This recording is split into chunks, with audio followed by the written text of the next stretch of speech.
Hey everybody, again, welcome to This Cultural Moment, a podcast about following Jesus in the post-Christian world. John Mark Comer here with my dear friend Mark Sayers. In this next episode, we talk about everything from the serpent in the garden, to Paul's writing to Colossians, to secularism, and naturally a whole bunch of great stuff about Vladimir Putin and Russian spies. What else would you do with Mark Sayers in the room? Here we go.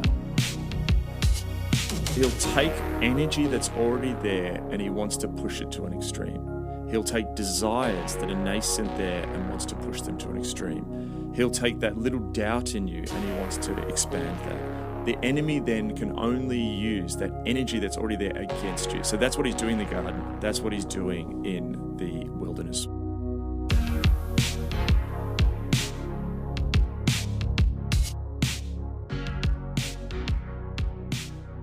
We left off in the last episode with this idea of systems theory and secularism as a system and as a system that is failing. And, you know, it's interesting.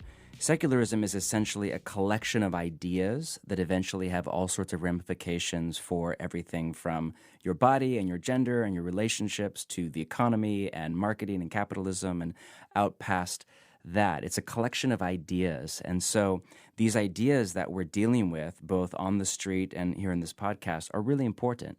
There's a line that Mark and I keep coming back to from Paul's letter to the Colossians, chapter 2, verse 8.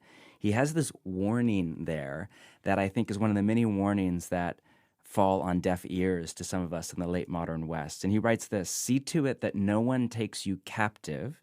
That's really interesting. In a culture obsessed with freedom, he has this idea of slavery, that no one takes you captive through hollow and deceptive philosophy, which depends on human tradition and the elemental spiritual forces of this world rather than on Christ. So that's really interesting because, you know, Mark, there's all this talk right now about the threat of tyranny and the return to fascism or Nazism or whatever it is. And I think often that's what we fear, is some kind of slavery or captivity from some strong man or strong woman or some tyranny or some form of fascism or some resurgence of World War II.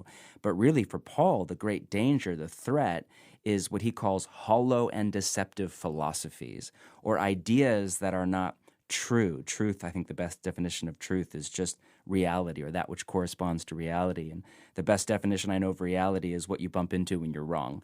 So the great threat is essentially ideas that are hollow, that are empty, that don't have substance, that don't actually lead us and guide us to the life that God has for us, and that are even deceptive. And it's interesting, he roots this deception in one human tradition. So this is kind of culture and what's passed down to us from one generation to the next. And then two, in what he calls the elemental spiritual forces of this world, which is one of Paul's many kind of monikers for this whole other spiritual dimension to reality that, particularly in the Western secular West, we're often just blind to, or we laugh at, or we mock at, or we're just ignorant of. But in biblical theology, literally from Genesis chapter 1 all the way to the end, there's not just God and humanity. There's this whole intermediary world that in, you know, the Western church we tend to call angels and demons, but the scriptures have all sorts of language for it. In the Old Testament, they are usually called Elohim, or gods with a lowercase g, these real spiritual creatures of intelligence and even influence over the world. And Paul calls them powers, principalities. He calls them rulers of the air. And of course, the head kind of creature in charge is called by Jesus the devil and has many other names throughout the New Testament. But Mark, it feels like in particular in the Western secular thing, where we don't even tend to believe in God, much less believe in this other spiritual reality, we're often, even as followers of Jesus, very secular in how we think about this conflict around ideas. Yeah, I mean, I think you're right. There's two sort of key elements in that verse. The second bit, as you just mentioned there, was this concept that, hang on, which we'll come back to because that's a big one. Hang on. Paul's actually saying here that there's these entities influencing truth that are in some spiritual superstructure that we don't even think about, somewhere in a mediating space between us and God. So we will come back to that if you're thinking, what on earth? But I think you're right. The first bit talks about truth And the fact that there's a battle over truth. Now, we get that today, don't we? Like, there's a fact is that we talk about, truth decay and fake news. So there's an increasing awareness that there's a battle over truth. And I think even some European countries now have created these sort of like education units to fight against. I think it was Estonia, has created this thing where they've created a nationwide program to fight against fake news. And they're educating kids from elementary school or primary school onwards. And if you see a fake news story, how do you identify it? So that's... Because everybody's seen this as a problem. Like, I'm thinking of the Obama interview on Letterman. Did you see that by any chance? No. It's on Netflix. My next guest is... And there's this fantastic episode where Letterman is interviewing Obama, and kind of the key line that everybody was talking about after was, and forgive me if I don't get it exactly verbatim, but Obama says one of the biggest problems in our democracy right now is to the degree that we do not, I think the quote was, share a common baseline of facts. Yes. And it's not just people on the left that are saying this. It's everybody across the spectrum. It's not just Americans. You're saying it's in Estonia. Yes. There's this sense that we're in a crisis of truth. Yes. Well, because of a globalized world where the internet means that information can cross borders with complete ease, it means that all of a sudden we're confronted by a bunch of stories which are no longer just, hey, people in China believe this and I'm looking at it in a textbook. Now that's inserted into movies, into advertising campaigns. It's on our news feed. So all of a sudden the globalization of the world means we're truly in a pluralistic world. That's gone from an idea to a lived reality now. And these ideas all clash and conflict with each other. Exactly. It's a contended space. And, so truth, all of a sudden, this idea that was popular that, hey, we're in a pluralist time, we're in a relativist time, which you saw coming through academia, and you saw that in the 80s and 90s. But now when that goes into government and it goes into international affairs, that's a complete different, story. And you see like nations using the weaponization of information. Yes. And there's a lot of pointing fingers at China or Russia and say, why are they doing this? But then you ask those people and they say, hang on, the United States was doing this years ago. You would push these programs of democracy and Western or new values. morality through Hollywood or whatever. Yeah, so they're not just like all of a sudden, hey, let's do this. They feel like it's a pushback against the West doing its program of information colonization. Yeah. Oh, gosh, did you just say that? I just made that up. What was the phrase you used yesterday? Western supremacy. Western supremacy. On the new moral order around sexuality. Yeah, so we don't think of it as a form of colonization, but it is a form of idea colonization on the rest of the world. Totally. So we see the West is cottoned on to the fact now that we no longer use this colonial language. We don't push we don't go and colonize other cultures and tell them what to do. Actually, we still do. We're still pushing through soft power and sometimes military power our ideas into the two-thirds world. But you're saying instead of looking like we're going to open a colony in Africa, we're going to take over, we're going to rule, we're going to oppress, instead it's just simply through the medium of information, whether it comes in a film or a novel or a news feed or an essay or an op-ed or a social media post.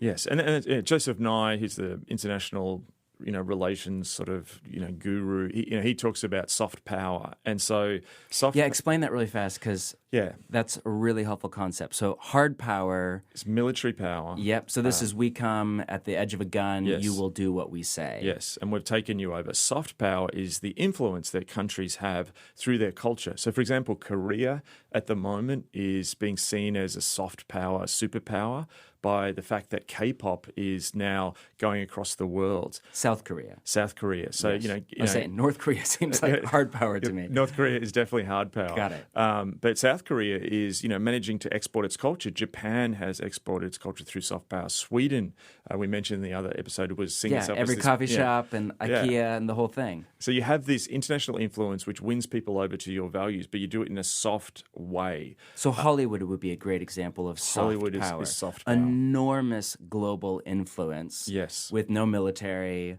no economic sanctions, but yet it has, you could argue, more influence than the United States military over the global order. And even just an interesting one, just to give our American listeners an insight, like people outside of America even see American justice issues as soft power.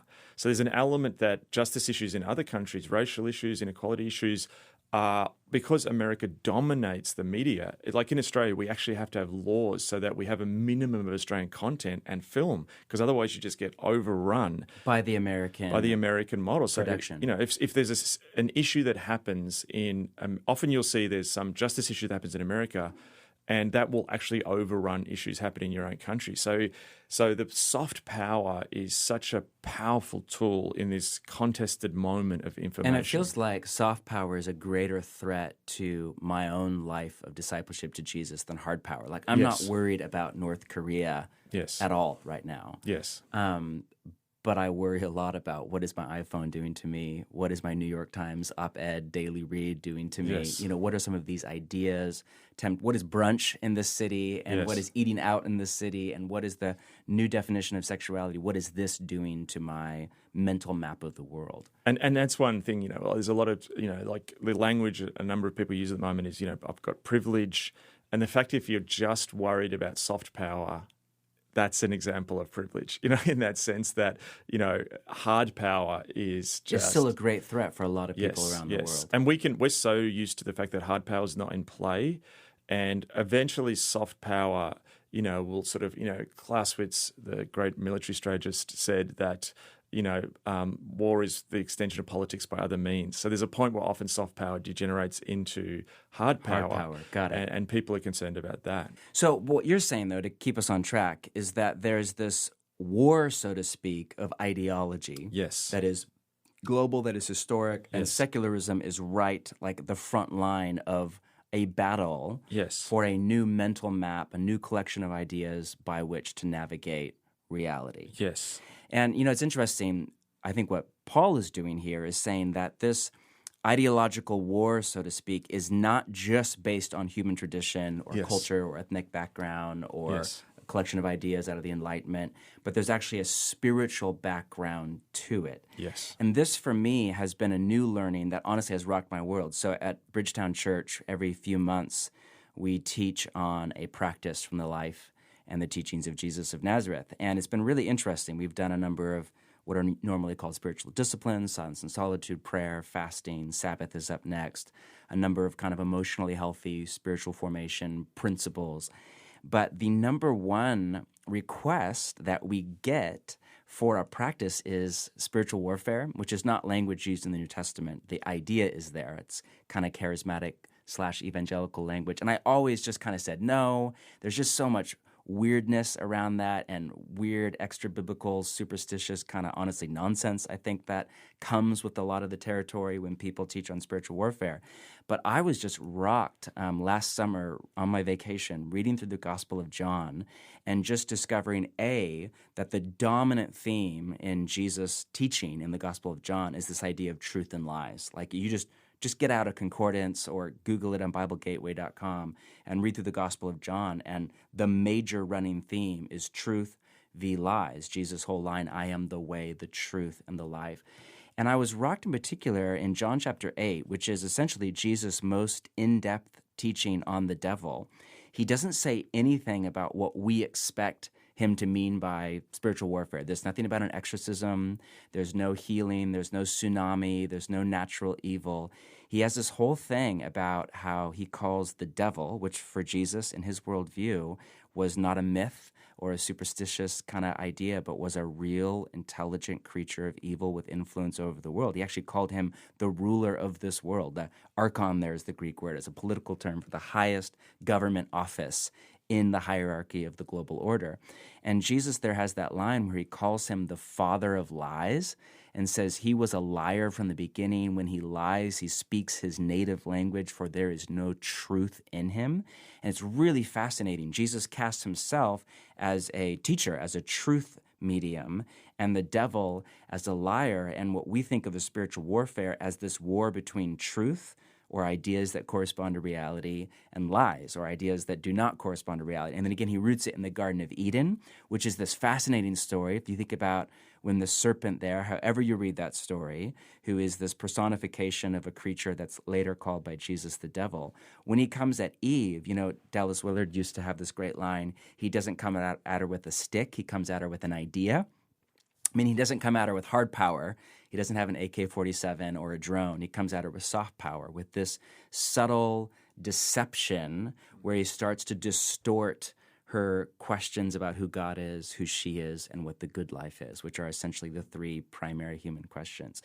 So I wonder if, Paul is saying that so much of this contested space around ideas is not simply rooted in human tradition or culture, it is, but it's also rooted in this spiritual powers and principalities, what in Colossians he calls the elemental spiritual forces of the world. Are you picking up on that? Totally. I mean, it's interesting in some of the sort of Jewish readings of the story of the snake, it's seen as a seduction. And it's seen as the snake is seducing Eve. Yes. And, then that just raises all the interesting questions about, well, why is Adam not sticking up for his wife and protecting her and so on, and not fulfilling his role as a high priest to keep unclean things out of the temple, which is, the garden.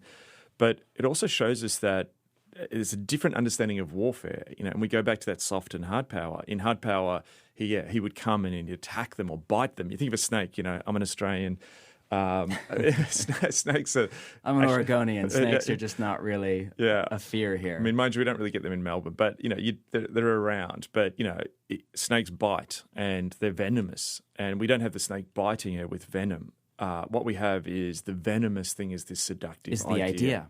And it appeals to something within her. It appeals to this idea of going above the place of authority that God had there's given. that line, when she saw that the tree was good for food, pleasing to the eye, and desirable. Yes. So our little working theory about kind of the devil's primary strategy in what we call spiritual warfare isn't demonization as we think of it, or illness or sickness or tragedy. That's all plan B, C, D kind of stuff.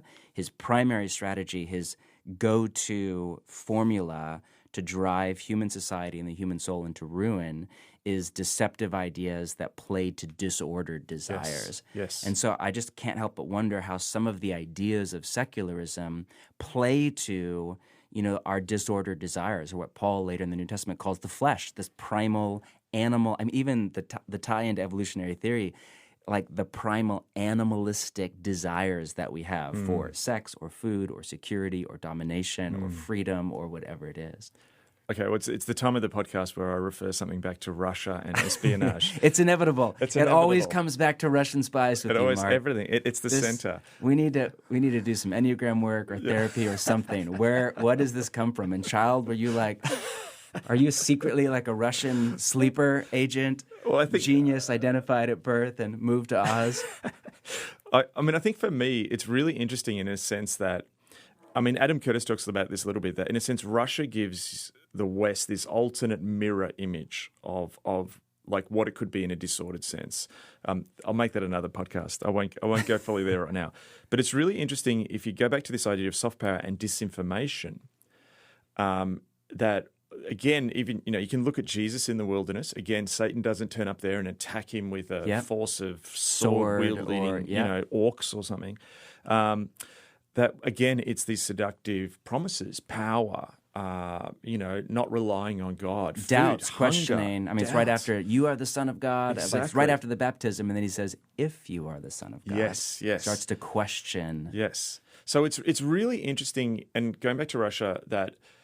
Vladimir Putin, what's fascinating is his art of choice is judo. The guy's a judo master. If you look at the people who run Russia today, a number of them were members of some of the oligarchs and members of the security forces that are around him were part of his judo club in St. Petersburg. And judo is using the force of your enemy against them. So if I run at you with my kinetic energy, you step aside and then use that kinetic energy against me. Because I have all my judo moves. Exactly. Pacifist me, I just like right there. Boom. Yes, we often warm up for the podcast by doing some judo. We'll post that on Instagram later. Just exactly. Mark and I doing judo. It's amazing. So it's really interesting that if you take that metaphor and then you bring it into a kind of war that Russia uses, that China's using, that different countries are using. ISIS now. ISIS, yeah. In a world where America is the dominant superpower, you can't take them on in this sort of frontal, hard power war. Because that seems how a lot of us, again, when I hear spiritual warfare, from my church tradition that I grew up in, I think for a lot of us, the dominant image of war comes from World War II or some like medieval Russell Crowe gladiator movie. And it's these two equal and quasi-opposite forces, these huge armies kind of coming at each other in open battle on the field. Yes. But that is not what the warfare in the New Testament is like at all. I mean, the enemy has been defeated by Christ's death, burial, and resurrection on the cross. He writes later that he made, just a few verses later in Colossians, he made a public spectacle over them. So the warfare is far more of an disinformation campaign. Is that what you're saying? Yes. So it's this fact there, like he's humiliated them on the cross. So it also says he's disarmed them. So it's like he's taken the power away from them. So what they actually then can only do is engage in dirty warfare, or also what it's called sometimes asymmetrical warfare.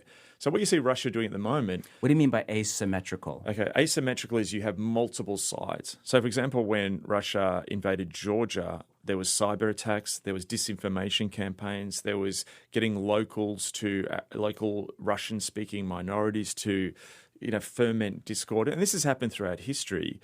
But what's so fascinating is if you look at some of the stuff around, alleged Russian interfering in America, all they've done is boosted stuff that's already here. So there's amazing stories. Don't quote me on this, but a number of the main Black Lives Matters sort of Facebook groups now have been linked back to Russia, and then a number of the white supremacist groups have been linked back to Russia. Wow. They actually had... There was one incident where they had a pro-Islamic American group and they had an anti-Islamic American group, both created in St. Petersburg in the same troll factories, and they got them, I think it was in Texas, to actually have these flash mob protests, and they stood on two sides of a Texan street and yelled at each other. Now, did Russia create racial tension in America? No. Did it even create the ideas? It didn't, no. Did it create the ideas? So there was also recently a video about manspreading. Okay, so the concept that... This is a new word for me. So manspreading is the idea. So it comes from elements of sort of feminism that on subways or whatever, that men spread their legs apart for women not to see, and this is seen as posturing of male sort of dominance and power. So anyway, this video appeared recently. I'm not laughing because that's inappropriate. Yes. I'm just another thing I need to work on, not spreading my legs when I'm on the bus. Yes. So this video appeared, I think it was 4 weeks ago or a month ago, and it was of a young woman on a subway pouring bleach onto men's groins who were manspreading. So this went viral, and everyone's like, oh, look at this is insane. And some of the guys' legs weren't even that far apart. So here's this woman, blonde woman, sort of attractive girl, throwing bleach on guys' groins, and people were outraged. Where is this? Okay, so this was online, and it was a bit nondescript. And the woman in the video was like, I'm an activist, I'm doing this because I want to fight against the patriarchy. Last week it was revealed that was a fake disinformation campaign created in Russia.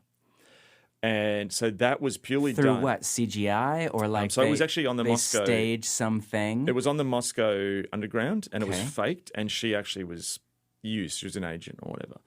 Now the reason they did that was they want to inflame the tensions between men and women. Yes, they want to push extreme elements to their furthest extremes. They want the white supremacists to rise. They want the to all freak out over feminism or whatever. Yeah. So and vice versa, and boost those things, because then it creates social discord. That's a form of information warfare. And the more social, and how does that benefit Russia? The more social discord we have in the U.S., the less powerful the we country have. is, and then you are less likely to put sanctions on Russia or oppose Russia, or it's seen as actually pushing back. Now they see that that's a response to what's already America's been doing in Russia for years.